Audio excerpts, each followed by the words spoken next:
पर जी तो बिल्कुल जड़ है। पर मेरे प्यारे, अपना ज्ञान, अपनी कीर्ति माता पिता को नहीं बताई जाती। माता पिता से छिपा करके रखोगे ना तो उत्तम कहलाओगे। संसार को बताइए पर माता पिता को नहीं। माता पिता के सामने तो मूर्ख बन के रहो, बिल्कुल मैं तो अज्ञानी हूं, मेरे पास में कोई ज्ञान है नहीं। माता पिता का हाथ कभी आपके सिर से दूर नहीं रहेगा, और माता पिता के लिए आप ज्ञानी बन गए तो हाथ दूर हो जाएगा प्यारे, दूर हो जाएगा।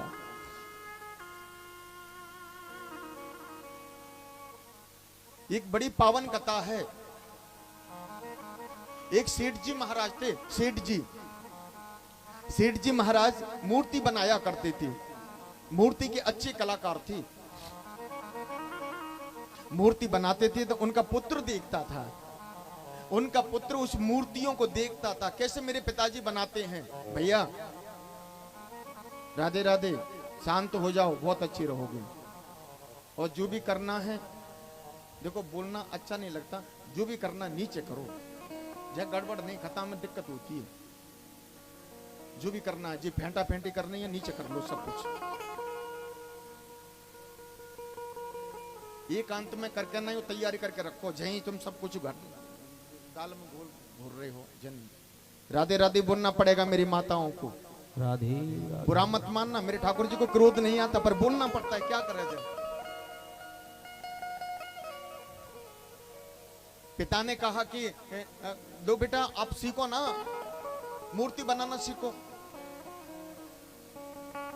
तो पुत्र मूर्ति बनाता है, और जैसी मूर्ति बनाता है ना पुत्र, और फिर अपने पिताजी को देता है, तो पिताजी से कहता है पिताजी देखो ना मैंने कितनी सुंदर मूर्ति बनाई है। तो पिताजी कहते हैं मूर्ति तो बहुत अच्छी बनाई है पर थोड़ी सी कमी है, थोड़ी सी कमी है, और कल और अच्छी बनाना। अब धीरे धीरे मूर्ति कार हो गया, वो बनाने वाला हो गया, मिस्त्री हो गया बनाने वाला। अब तो धीरे धीरे शेड बजने लगा, अब तो दूसरी दुकान खुलवा दी पिताजी ने। पर मूर्ति बनाता और बना करके नहीं, पहले अपने पिताजी को दिखाता। अगर पिताजी ने पास कर दिया तो मूर्ति ठीक है, तो पिताजी कुछ ना कुछ कमी निकालते थे। जब पिताजी के पास में लेकर के जाता, पिताश्री इतनी मूर्ति बनी है, 200 मूर्ति बन गई, और पिताजी जाते थे बेटा मूर्ति तो ठीक है पर थोड़ी सी कमी है। तो इसी तरीका से उत्तम बनता गया, वो उत्तम बनता गया और सफाई आती रही। अब तो उसका व्यापार विदेशों में होने लगा, अपने शहर को छोड़ के विदेशों में होने लगा। अब तो माल की कमी आने लगी, वो तो और माल पूजे ना है, इतना माल मूर्ति बनवाएंगे। एक दिन क्या हुआ, पिताजी ने कहा कि व्यापार भी अच्छा चल रहा है, बच्चा भी अलग से दुकान खोल ली, अब इसका विवाह करवा दो। तो पुत्र का विवाह करवा दिया, और पुत्र का विवाह हुआ तो पत्नी आई सुशीला बड़े आनंद के साथ में। और पत्नी ने क्या देखा, मूर्ति बना करके पिता के पास में लेकर के जाता है, और जाकर के पिता से कहता है पिताश्री देखो ना ये मूर्ति कैसी है। पिताश्री कहते हैं कि बेटा ठीक है पर न थोड़ी सी कमी है।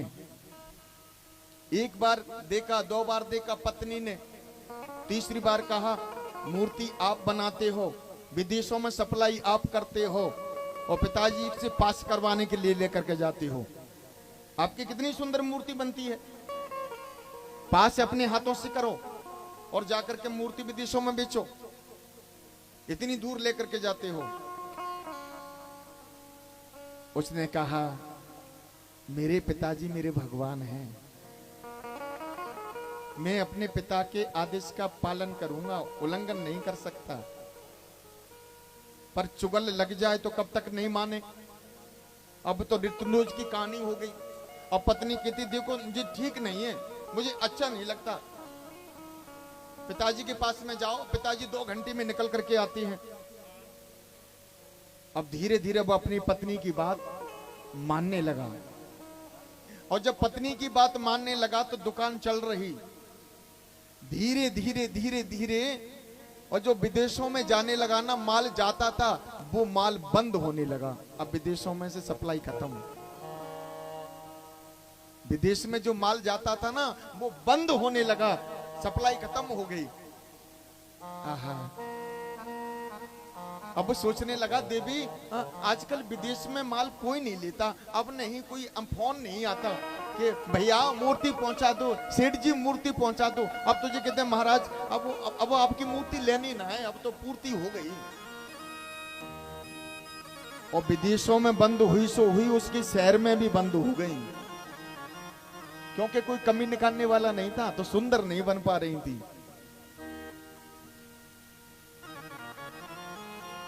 जब शहर में भी बंद हो गया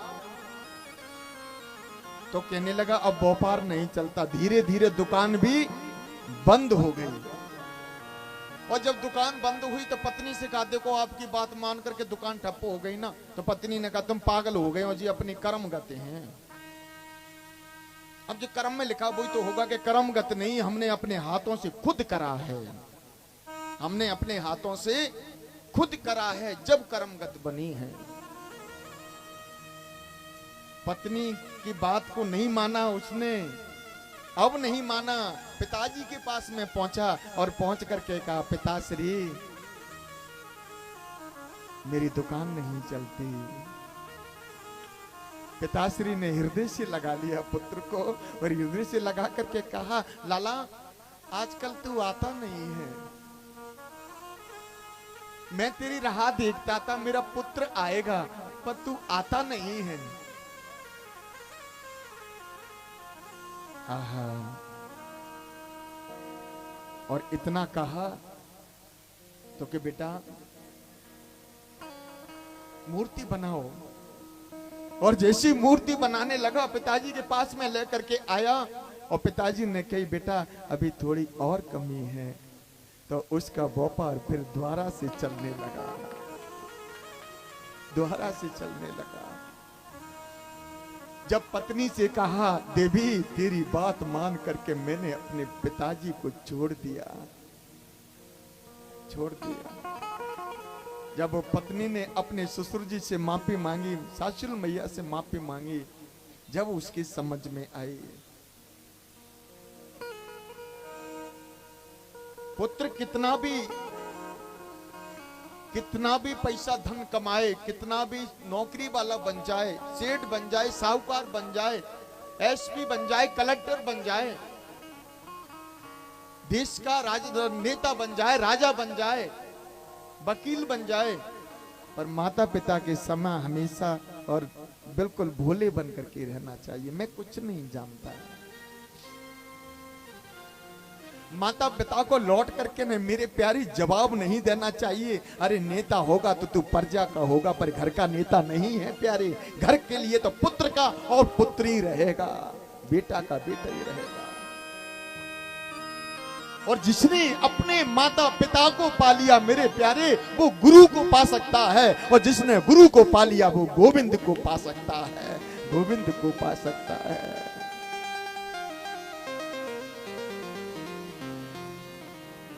आहा, आज अनुगढ़ राजा पालकी में बैठ करके आया और आकर के कहने लगा कारों से अगर परेशान हो जाए तो कोई रास्ते में मिल जाए उसी को लगा दो पालकी में। अब इतने में वही जड़ भरत महाराज जा रहे थे, रास्ते में मोटे बाबा, अब एक जने को परेशानी आई तो पकड़ के नहीं वो पालकी में लगा दिए, भोले बाबा, और पालकी में लगा दिए। और जड़त भरत महाराज तो देख करके चलती थी कि चैंटा तो नहीं है, चैंटी तो नहीं। और जैसी सामने देख करके चैंटा आगो पैर के नीचे इतनी उछली तो राजा के जो बेटा था ना बल्ली जाकर के मूर्छे लगी। राजा कहने लगा कौन लगा दियो जो पालकी में? अरे जी बुरी तरीका से उछले, सिर में जाकर के बल्ली लगे, नीचे उतारो पालकी को, नीचे उतारो। जो मोटा बाबा लगो महाराज। राजा निकल करके आया, अच्छा दिखता नहीं है, देख करके नहीं चलती, मेरा सिर फूट गया। महाराज ने कुछ नहीं कहा, जड़ भरत ने कुछ नहीं कहा, अनुगढ़ राजा ने बहुत कुछ कहा पर उनने बिल्कुल कुछ नहीं कहा। फिर बोले तो बड़े भाव से बोले, राजन चोट लगती है, दर्द होता है, मेरे भी दर्द होता है, मेरी भी चोट लगती है। पर राजन, कौन बड़ा है और कौन छोटा है? कौन राजा है, कौन भिखारी है? आप मुझ पे डांट नहीं मारते, मुझको नहीं फटकारते, आप अपने आप को फटकारते हो। आप अपने लिए राजा नहीं हो, प्रजा के लिए राजा हो, प्रजा की नजर में राजा हो, पर प्रजा के लिए तो आप नौकर हो। प्रजा को पुत्र की तरह देखना चाहिए। प्रजा अगर दुखी है, राजा के राज्य में प्रजा दुखी है, तो वो राजा राजा नहीं है, स्वार्थी राजा है। नेता के सामने अगर हमारा गांव दुखी है, तो वो नेता नेता नहीं है, वो लेता है। नेता वही होता है कि हर दुख में शामिल हो जाए और प्रजा की रक्षा करे।